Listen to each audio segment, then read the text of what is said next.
हीरापुर नाम का एक गांव होता है। इस गांव के पास एक रेलवे स्टेशन था। वो रेलवे स्टेशन बहुत ही डरावना था। कोई भी वहां से आना जाना नहीं करता था। कुछ लोगों का तो ये भी मानना है कि रात को उस रेलवे स्टेशन से अजीब अजीब आवाज भी आती है। कभी किसी के रोने की आवाज आती है, कभी किसी के चिल्लाने की आवाज आती है, तो कभी किसी के गुर्राने की आवाज आती है। एक बार राज नाम का एक आदमी गांव में कुछ दिनों के लिए अपने माँ बाप से मिलने आया था। चलिए पिताजी, अब हमारे जाने का समय हो गया है। अब कल तक शहर नहीं पहुंचा तो बॉस नौकरी से निकाल देगा। अरे बेटा, तुम जाओगे कैसे? कल तक तो शहर नहीं पहुंच सकते तुम। अरे पिताजी, कैसी बातें करते हैं आप? गांव का रेलवे स्टेशन है ना, वहीं से चला जाऊंगा। नहीं बेटा, वहाँ से मत जाओ। तुम स्टेशन पर कदम भी नहीं रखोगे। अरे पिताजी, स्टेशन पर ऐसा क्या है जो मैं वहाँ जा नहीं सकता? बस मैंने कह दिया तो कह दिया, तुम वहाँ से नहीं जाओगे, समझे तुम? पिताजी, आप मुझे बताइए तो सही, आखिर वहाँ ऐसा क्या है? नहीं तो मैं खुद जाके देख लूंगा। बेटा, वो रेलवे स्टेशन भूतिया है। बोला जाता है कि वहाँ भूत चुड़ैल वगैरह घूमते रहते हैं। बस पिताजी, कैसी बातें कर रहे हैं आप? इस जमाने में रहकर भी आप ये भूत चुड़ैल पर विश्वास करते हैं? अरे पिताजी, वो रेलवे स्टेशन बिल्कुल सही है। वो लोगों ने अफवाह फैलाकर उसको बदनाम कर रखा है। तो तुम अब मेरी बात को टालोगे। मैंने कह दिया कि तुम उस रेलवे स्टेशन से नहीं जाओगे तो नहीं जाओगे। पिताजी प्लीज, अगर मैं कल तक अपने शहर नहीं पहुंचा ना तो नौकरी हाथ से चली जाएगी। फिर पैसा कौन ये भूत लाएंगे? मैं रेलवे स्टेशन से ही जाऊंगा। देखते हैं कि अब कौन आता है। राज ये सब बोलकर अपना सामान पैक करने चला जाता है और रेलवे स्टेशन से शहर जाने के लिए तैयार हो जाता है। कुछ ही घंटों में वो रेलवे स्टेशन पहुंच जाता है। राज वहां स्टेशन पर खड़ा होकर ट्रेन का इंतजार करता है। 2-3 घंटे गुजर जाते हैं पर अभी तक ट्रेन नहीं आती। अरे यार, अब ये ट्रेन भी पता नहीं कब तक आएगी। कब मैं उसमें बैठूंगा, कब तक मैं शहर पहुंचूंगा, सब गड़बड़ हो जाएगा। बस ये ट्रेन जल्दी आकर मेहरबानी कर दे। तभी राज को किसी के आने की आवाज आती है। राज इधर उधर देखने लगता है कि कौन आ रहा है। फिर वो आवाज बंद हो जाती है और राज उस आवाज को नजरअंदाज कर देता है और अपना फोन चलाने लगता है। तभी वो आवाज फिर शुरू हो जाती है। कौन है? कौन है वहाँ? एक तो अंधेरा इतना है कि कुछ दिखाई नहीं देता। राज अपने फोन में फ्लैशलाइट जलाकर देखता है। तभी वो चौंक जाता है और चिल्ला देता है। वो देखता है कि उसके सामने एक बूढ़ा व्यक्ति खड़ा होकर उसे घूर रहा है। अरे चाचा, आपने तो डरा दिया। ऐसे घूर घूर के मुझे क्यों देख रहे हो? कुछ कर दिया क्या मैंने? तुम यहाँ क्यों आए हो? क्यों आए मतलब? अपनी ट्रेन का इंतजार कर रहा हूँ। कल तक शहर जाना है, पर ये ट्रेन है कि आ नहीं रही। 5 घंटा हो गया इंतजार करते करते। यहाँ से चले जाओ, चले जाओ, मरोगे तुम। अपनी जान बचाओ, जाओ यहाँ से, वो भूत तुम्हें मार देंगे। अरे चाचा, जाओ ना, क्यों दिमाग खराब कर रहे हो? घर में पिताजी इस बात को लेकर परेशान कर रहे थे और अब तुम जाओ यहाँ से। फिर वो बूढ़ा आदमी अपने हाथ से सामने की तरफ इशारा करता है। राज उस ओर देखता है कि वहाँ से ट्रेन आ रही होती है। राज पीछे मुड़कर देखता है तो वो बूढ़ा आदमी वहाँ से गायब हो जाता है। राज को वहाँ थोड़ा अजीब सा लगने लगता है। राज ट्रेन में बैठ जाता है और शहर के लिए रवाना हो जाता है। राज देखता है कि वो ट्रेन बिल्कुल खाली होती है। क्या बात है, ट्रेन में मेरे अलावा और कोई है ही नहीं। राज एक सीट पर जाकर आराम से बैठ जाता है।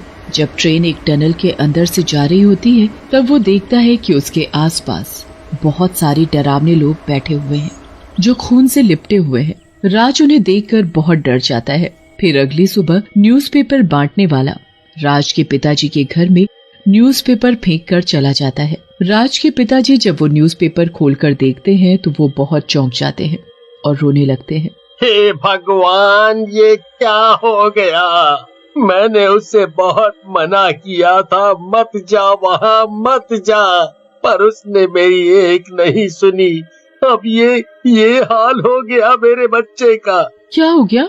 क्यों चिल्ला रहे हो? राज के पापा राज की मम्मी के हाथ में वो न्यूज़पेपर थमा देते हैं। राज की मम्मी भी न्यूज़पेपर को देखकर बहुत डर जाती है और बहुत रोने लगती है। उस न्यूज़पेपर में न्यूज़ छपी थी कि एक लड़का जो हीरापुर रेलवे स्टेशन से ट्रेन में सफर कर रहा था, उसकी लाश रेलवे स्टेशन के पास वाले टनल के पास मिली है। लाश बहुत बुरी हालत में है, सिर धड़ से अलग होने को है, हाथ पर लग रहा है कि किसी जंगली जानवर ने खा रखे हो। ये देखकर राज के मम्मी पापा बहुत रोते हैं और ये हादसा गांव के लोगों के दिलों में हीरापुर रेलवे स्टेशन के लिए और डर बैठा देता है। उस हीरापुर रेलवे स्टेशन पर हमेशा ऐसा ही होता था। वहाँ की ट्रेन से जो कोई भी सफर करता था जिंदा नहीं बचता था। कोई गांव वाला भूलकर भी इस रेलवे स्टेशन के आसपास नहीं भटकता था। कुछ दिनों बाद उस गांव में एक तांत्रिक बाबा आता है। वो तांत्रिक बाबा बहुत शक्तिशाली था। बोला जाता था कि उस तांत्रिक के पास एक बोतल है जिनसे उस तांत्रिक ने खतरनाक से खतरनाक भूत पिशाचों को बांध कर रखा है। वो वहाँ उस हीरापुर गांव में तपस्या करने के मकसद से आया था। नमस्ते सरपंच साहब, कैसे हैं आप? नमस्ते बाबा जी, हम ठीक हैं। आप बताएं, यहाँ कैसे आना हुआ? हमने तपस्या करने का निर्णय लिया है। बस जरूरत है तो एक शांत स्थान की, जहाँ मैं शांति से तपस्या कर सकूं। अगर आपको कुछ ऐसी शांत जगह के बारे में पता हो तो आप बताने का कष्ट करें, हम आपके आभारी होंगे। अरे, हमारे गांव में ऐसी जगह है जहां आप अपनी तपस्या शांति से कर सकते हैं। वहां गांव के इस इलाके से थोड़ा दूर जाते ही एक जंगल है। वहां ना तो कोई आता जाता है और ना ही कोई जंगली जानवर वहां रहता है। आपको वहां तपस्या में कोई विघ्न नहीं आएगा। अरे वाह, आपका बहुत बहुत शुक्रिया। मैं वहां जाकर जरूर देखता हूँ। अरे रुकिए बाबा जी, हमको भी आपसे एक निवेदन था।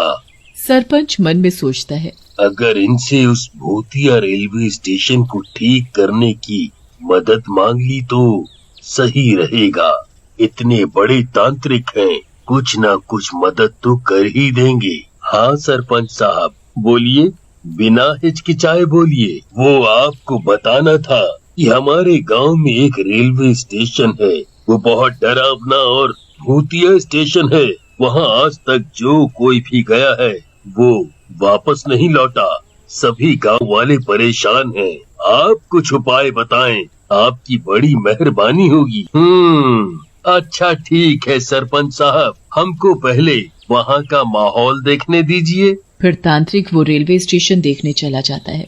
तांत्रिक उस रेलवे स्टेशन की एक एक चीज को गौर से देखता है। सरपंच साहब, इस गांव में कोई ऐसा व्यक्ति है जो मुझे इस रेलवे स्टेशन की कहानी बता सके?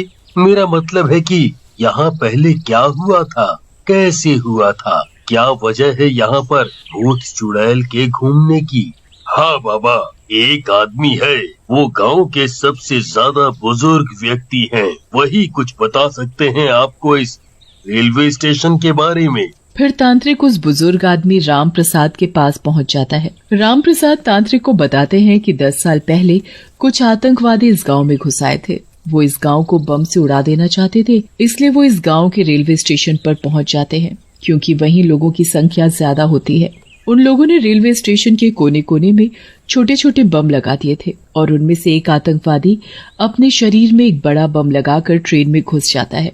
जैसे ही ट्रेन चलना स्टार्ट हो जाती है, वो आतंकवादी बम को फाड़ देते हैं और ट्रेन में बैठा आतंकवादी भी बम को फोड़ देता है, जिसकी वजह से वहां मौजूद सारे लोगों की मौत हो जाती है। सारा का सारा रेलवे स्टेशन जल जाता है और तहस नहस हो जाता है। वहां रेलवे स्टेशन पर जितने भी लोगों की मौत हुई थी वो सब लोग भूत और चुड़ैल बन जाते हैं, और जो भी इस रेलवे स्टेशन पर जाता था और ट्रेन में सफर करता था वो उसको जान से मार देते थे। तांत्रिक ये सब सुनकर समझ गया कि अब उसे क्या करना है। घबराने की बात नहीं है सरपंच साहब, आपको बस उस रेलवे स्टेशन के पास एक शांति यज्ञ करवाना होगा। बात तो ठीक है बाबा जी, पर ये शांति यज्ञ करेगा कौन? उस स्टेशन के पास भटकने से भी लोग मना कर देते हैं। कोई पंडित इसके लिए राजी नहीं होगा। आप चिंतित ना हो, ये शांति यज्ञ मैं कर दूंगा। तांत्रिक के उस हीरापुर रेलवे स्टेशन पर शांति यज्ञ कराने के बाद सब कुछ शांत हो गया था। अब रेलवे स्टेशन में कोई भूत चुड़ैल नहीं रहता था। अब वो स्टेशन बिल्कुल सुरक्षित था।